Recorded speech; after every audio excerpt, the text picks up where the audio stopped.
meniti tangga menuju ridanya. Saudaraku, keberadaan kita di dunia ini hanyalah sementara. Umur dunia ini sangatlah terbatas. Kehidupan di dunia ini hanyalah fana. Sementara waktu terus berjalan tanpa dapat dihentikan. Dan umur kita hanyalah terbatas. Umur kita lebih pendek dari umur dunia ini. Kita diam. Waktu tidak diam. Ia akan terus berjalan. Kita bergerak. Waktu pun juga akan bergerak. Lantas, apa yang seharusnya kita lakukan? Kita hanya memerlukan ridha Allah Azza wa Jalla. Visi kita selama di dunia ini adalah meraih ridha Allah Azza wa Jalla. Jika Allah Azza wa Jalla telah ridha dengan setiap detik waktu yang kita lalui di dunia ini, insya Allah kebahagiaan akan menyelimuti diri kita.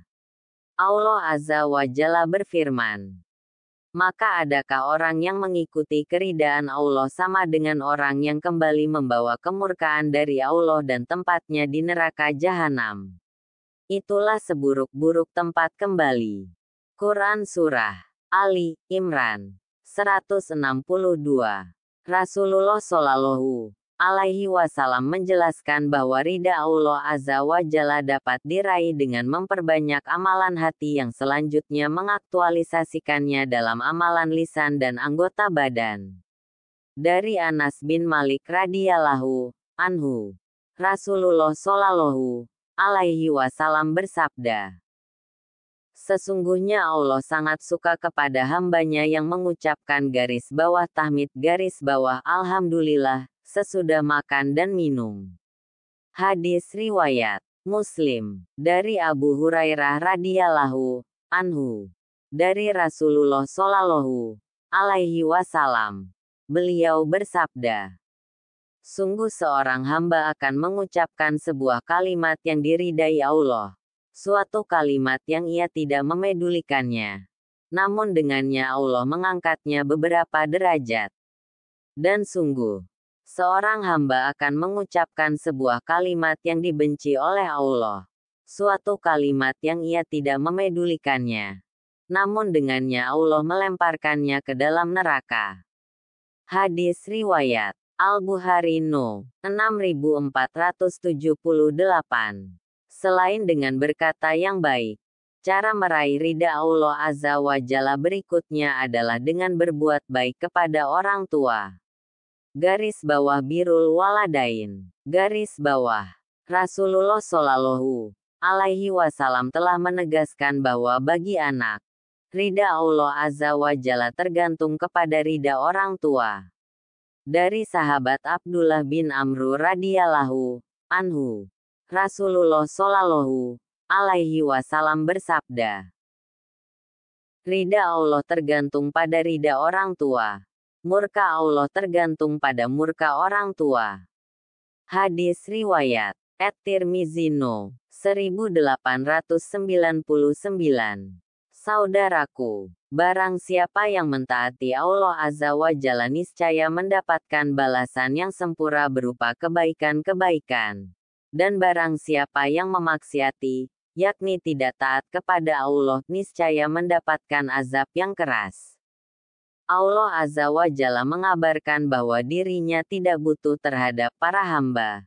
Akan tetapi para hamba itulah yang butuh kepada Allah Azza wa Jalla dalam semua keadaannya. Karena Dia adalah pencipta dan pemberi rezeki mereka. Allah Azza wa Jalla adalah zat yang maha adil. Semua ketetapannya berlandaskan pada keadilannya. Allah Azza wa Jalla berfirman, dan tidaklah sama kebaikan dan kejahatan. Quran Surah Al-Fusilat 34. Saudaraku, Allah Azza wa Jalla berfirman, dan takutlah pada hari ketika kamu semua dikembalikan kepada Allah Azza wa Jalla. Kemudian setiap orang diberi balasan yang sempurna sesuai dengan apa yang telah dilakukannya. Dan mereka tidak dizalimi. Quran Surat Al-Baqarah 281. Ayat ini merupakan ayat menjelang Rasulullah Shallallahu alaihi wasallam wafat 9 hari setelah turun ayat tersebut. Ayat ini menunjukkan konsep keadilan yang Allah jelaskan kepada para hambanya, di mana setiap hamba akan mendapatkan balasan yang sesuai dengan amal perbuatannya. Saudaraku, Allah Azza wa berfirman, maka barang siapa yang beramal kebaikan seberat garis bawah zarah garis bawah pun, niscaya dia akan melihat balasannya. Dan barang siapa yang mengerjakan keburukan seberat zarah pun, niscaya dia akan melihat balasannya. Quran Surah Al-Zalzalah 7-8. Ini adalah balasan bagi yang berbuat baik dan buruk. Walaupun yang dilakukan adalah sebesar garis bawah zarah garis bawah, maka itu akan dibalas. Maka lebih pantas lagi jika ada yang beramal lebih dari itu dan akan dibalas.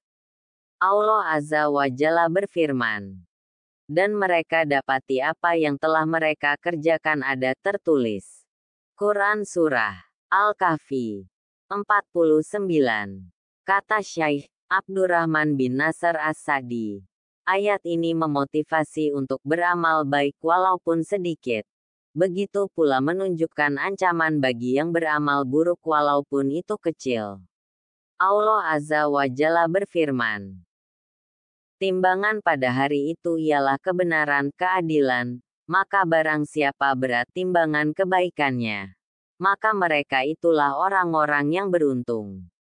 Dan barang siapa yang ringan timbangan kebaikannya, maka itulah orang-orang yang merugikan dirinya sendiri, disebabkan selalu mengingkari ayat-ayat kami. Quran Surat Al-A'raf 8-9. Saudaraku, Allah Maha Mengetahui dan Maha Mengenal. Allah Azza wa Jalla benar-benar tahu siapa yang bertakwa secara lahir dan batin, atau yang bertakwa secara lahiriah saja, namun tidak secara batin. Allah Azza wa Jalla pun akan membalasnya sesuai realita yang ada. Allah Azza wa Jalla berfirman, barang siapa yang mengerjakan amal yang soleh maka pahalanya untuk dirinya sendiri dan barang siapa mengerjakan perbuatan jahat, maka dosanya untuk dirinya sendiri dan sekali-kali tidaklah Rabb-Mu menganiaya hamba-hambanya. Quran Surat Al-Fusilat 46. Allah Azza wa Jalla berfirman, sesungguhnya kami telah menunjukinya jalan yang lurus. Ada yang bersyukur dan ada pula yang kafir. Quran Surat Al-Insan 3. Semoga Allah Azza wa Jalla mengaruniakan hidayahnya kepada kita, sehingga kita tetap istiqomah senantiasa mengorientasikan hidup dan kehidupan kita untuk meniti tangga menuju ridha-Nya. Amin ya Rabb. Wallahu alam bisawab.